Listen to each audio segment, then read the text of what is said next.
This is Counter Narrative News bringing you a week in review on Saturday, the 25th of February 2023. We're going to reflect on a year now of the conflict in Ukraine initiated by the Russian leadership on the 24th of February last year in 2022.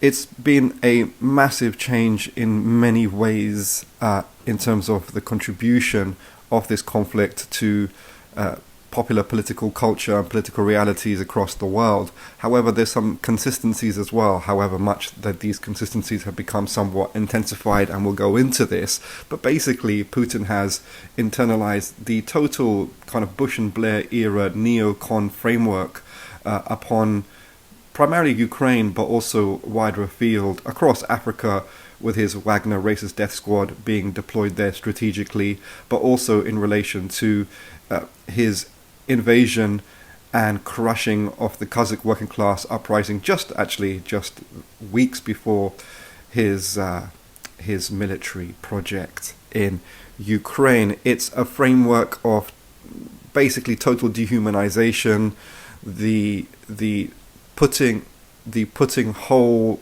categories of people and populations into the zone of non-being, of not being human beings, and then being this framing of dehumanization is there for a purpose to then justify the eradication of many people's lives and their communities, etc. But Putin internalizes this neocon political culture and strategy, and then adds more toxicity into it, because he has no pretenses of being anti-racist. Quite the opposite. He's very much espouses far-right racism as it pertains particularly to people in migrant flows, etc. around the world. A really conceited, very manipulative, anti-black racist approach to Africans as well, and Africa, on the one hand posturing on the Soviet legacy, which is nothing to do with the current Russian state. Quite the opposite. The current Russian state is in many ways the counter-opposite of the Soviet state, but using that legacy then to manipulate Africans to posture as their saviors, but only to really contribute a whole bunch of racist massacres across Africa. And also colonial annexations, which we haven't seen for a long time, and the most notorious of which to have conducted colonial annexations was Adolf Hitler himself and his leadership of Germany at the time, in its campaign of the living space, the Lebensraum, which arguably the Russian capitalist oligarchical ruling classes, which Putin is the leader, is also expanding with its own Lebensraum living space project into Ukraine, while trying to deceitfully cover it up with some notions of saving the ethnic Russians, quote unquote, etc., etc. The historical background really is that in the post-Soviet sphere, the Soviet Union was strategically committed to a global struggle against Western capitalism and capitalism in general, and pushing towards a very different project to what the current Moscow leadership is doing. It was not pro-capitalist, it was not racist in the same way, and it was actually strategically and in principle vested against the political system that's been dominating the world by London, Washington, and Paris, and other leading Western nations. So in the post-Soviet space, really, Russia under Yeltsin through the 90s is really just looted, really, and Yeltsin and Putin was still in the leadership of the Russian state as well at this time, but it was just a looting exercise by Western capitalism that had overthrown its major bulwark to its global domination, which was the USSR and its main allies across the world. And so the public utilities and the labor and the natural wealth of Russia was looted. Putin steps in by the end of the 90s and posturing as some kind of right-wing nationalist savior of the Russian state, but still representing very much a kind of mafia culture, and arguably all ruling classes are mafia operations, and so similarly with Putin, and then posturing as some kind of savior.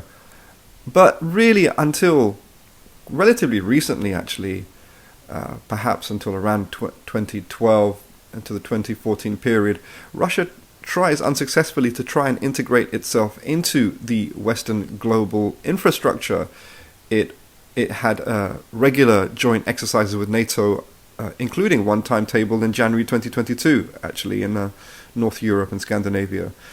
It wanted to become part of the Western club, and Vladimir Putin very much was arguing that Russian is a European people, and it sees itself in a European cultural way. Now he shifted somewhat in a right-wing nationalist direction in his version and Alexander Dugin's version of quote-unquote Eurasia, which is really that Russian colonialism kind of rebooted. It's a Russian colonialist revanchism, where Russia is to the Eurasian landmass what US is to the globe, basically. But anyway, the reason why, but it's interesting because if you see Russia and also China as the rising global competitors in the global capitalist market and political landscape vis-a-vis the West, twice historically, Western states have gone to global war, i.e. the two world wars, against emerging competitors, which were primarily Germany itself, which was part of the Western cultural, political, economic, military orbit. So in the First World and Second World War, European ruling classes go to war amongst themselves in trying to strategically push away the more younger, more virulent kind of competitors, which was, as been mentioned, was Germany. So Russia has been banking since the 90s and 2000s on trying to split away France and Germany on the one hand from Britain, USA on the other. And that they were banking a lot of strategy around this. And France and Germany have been historically closer to the Russian ruling classes than many other Western states. But what the Ukraine conflict and Putin's decision to initiate the Ukraine conflict shows is that the very logic of global capitalist imperialism or global capitalist colonialism is that because of the nature of capitalist competition, the system seeks greater cultural, political, economic, and military monopolization and concentration of power. And the First and Second World Wars taught the warring European colonial capitalist nations that they needed to build an infrastructure to not do that again, and then to focus on the non-European global competitive rivals rather than killing each other, rather uniting each other. So that's where there's NATO and other multilateral global bodies of Western imperialism to ensure that their own contradictions and their competitiveness in the global markets does not lead to direct shooting wars. And they've achieved that. But nevertheless, they were splitting off before the Ukraine conflict started in February 2022. Very much that was indicated by what happened around the destruction, occupation, invasion of Iraq in 2003. Major splits there, particularly between the French on the one hand and Britain and the USA. Also during NATO's destruction of Libya in 2011. Again, leading military and political figures in France, Britain and USA and others were just openly bickering, openly falling out with each other. But obviously their joint vested interest in destroying Libya as a major bulwark to their interest in Africa and the region, North Africa and the Middle East, was more of a priority for them. So they kind of stuck it out and achieved what they did together. So Vladimir Putin clearly thinks in initiating his colonial occupation and annexations of Ukraine in February 2022 that the West will be split, and that his action will create a deeper split with the West. But that's not been the case. It's united NATO and the West like never before in many, many, many decades. And that really spells disaster for the global workers and peasants and working classes and the global environment, because because it unifies the greatest purveyors of violence in the world, which are the leading NATO countries, and also it globalizes the mirror image of NATO culture and neocon and Western violent culture from new poles in the world, particularly the Russian pole, which is promoting the same type of politics of the West, and even China is echoing that as well, which is very disappointing and deeply problematic. So the system's contradictions, the capitalist colonial system's contradictions, as it continuously has exported violence to maintain social peace within its own colonial centers, so it continually exports violence to Aden or Yemen or Egypt, to India, to British Malaya, to Vietnam, Ireland, Zimbabwe, Sierra Leone, etc., etc. And to export this violence, it can maintain some semblance of social peace at home. However, as the contradictions deepen and as the West conducts more violence to try and achieve its strategic aims globally, these issues start to really encroach the colonial center itself, and that's particularly the case with migrant flows, which are people just fleeing the conditions imposed upon them by the West, be it climate change, conflict, destabilization, vicious kind of regimes, oppressive regimes. Well, they're escaping and they're going to those responsible for the global problems, which is London and Washington and Paris, and also where all the global looting is deposited in London, Paris, and Washington, etc. So, for example, NATO conducts its project of strategic destruction and destabilization in Libya in 2011, and that creates major increased migrant flows into Europe itself.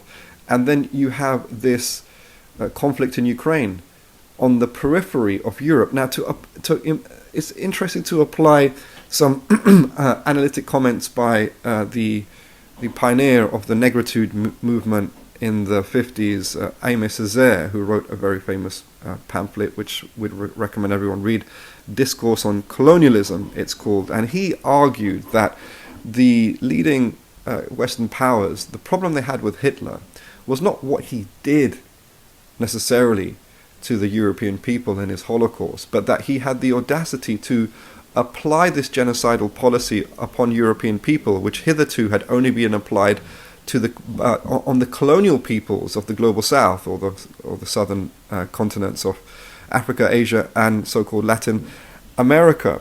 And if we apply that similar framework to the Ukraine conflict, it's bringing really the politics of occupation and conflict and dehumanization, which was applied in the last generation's living memory on peoples of Somalia, Iraq, Libya, Syria, Afghanistan, Sierra Leone, etc. It's applying a very similar racist, violent framework upon a European people. Are there European people, Ukrainians? Are East European people considered as equals by Western nations? Well, they're clearly not, because East European migrant communities in Western Europe are basically in conditions of poverty, oppression, and exploitation like many others from Asia, Africa, and Latin America. The industrial sexual exploitation of East European women is clearly there as well. So actually, on the one hand, Western nations posture like Ukrainians are white and European like themselves, but on the other hand, they're not fully European and white, and you can see that in the manner in which Western nations have really refused to militarily back Ukraine towards strategic victories against the Russian occupation and project of annexation. The Russian military is 6, 7, 8, 9, 10 times bigger in its military capacity than the Ukrainian armed forces.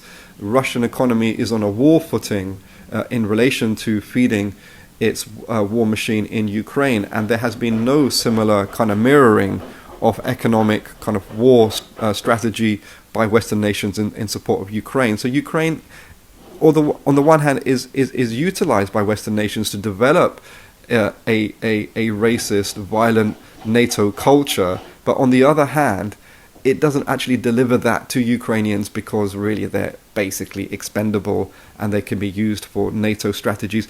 And so what are those NATO strategies here going forward? It's first of all is to bog down its major new global competitor, that is Russia, in a conflict that is this totally sapping the energy and the capacity and the human resources of the Russian peoples, particularly the more oppressed people in Russia who are being basically forced and thrown into this war in their hundreds of thousands actually. But it's also then to ensnare China, and really China probably has realized it's, like many other things actually in recently with the Chinese leadership, but is grossly and historically miscalculated, and has really in a relationship of a junior relationship and an inferior relationship with the Russian leadership, thought that Putin is somehow the big daddy, the big brother who can, swagger around with his military arrogance and slap the West into place, which was born out of the Russian military actions in Georgia, in Kazakhstan, in Syria. But that's obviously a deep miscalculation here, because Russia has not seen its great victory now for a year on, and China did not probably understand that the West would unite so quickly and strategically around the entrapment of the very foolish and arrogant Vladimir Putin into the Ukraine trap. And now China is really is in a very indecisive and panicked state, because it's being ensnared into a growing strategy of conflict entrapment itself, in perhaps not too dissimilar way that Russia has through the Ukraine, by means of Ukraine. Well, all of this also we have to factor in Donald Trump and the election in 2024 coming up for the presidency in the USA. If Trump or someone similar to Trump's politics in the Republican Party becomes the president once again, then really many dramatic things could happen. And part of the reason Vladimir Putin probably wanted to get into Ukraine at this historical moment was to do that in the lead up of a situation like that, of a Trump or Trump-like figure coming back to the leadership of the USA.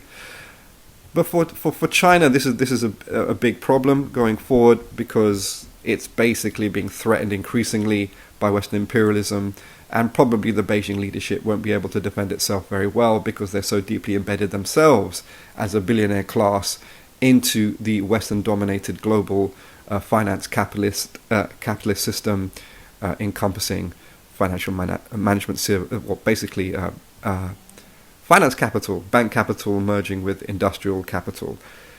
So going forward, what would be the demands of the people of the world as to their benefit? First of all, a just peace and no escalations of conflict around the world. But what does a just peace look like? It means really maintaining and being consistent with core principles of supporting the independence of nations, of opposing conflicts of aggression and occupation and annexation, of maintaining that people have a right to resist occupation and invasion, and not internalizing that either from Western liberalism or Western right-wing politics, or Eastern or non-Western new poles of racist, colonial, pro-global capitalist cultures and consciousness, as is emanating both really from Moscow and from Beijing, frankly, although it has some rhetoric towards socialism. I think things in China proving that it's definitely not a functional framework of the rule of the laboring masses, that ruling in their own interests domestically and globally. So going forward, it's an awkward position to apply these things onto Ukraine, because whoever wins, it means pretty much disaster, similar political disasters, whichever way wins really, for the people directly impacted in Ukraine and Russia, and also a wider appeal across the globe. I hope that was of some use to people, and please do feel free to make any comments and criticisms and questions. So that was Counter Narrative News with a week in review focusing on a year on in the Ukraine conflict. We wish you a fantastic weekend.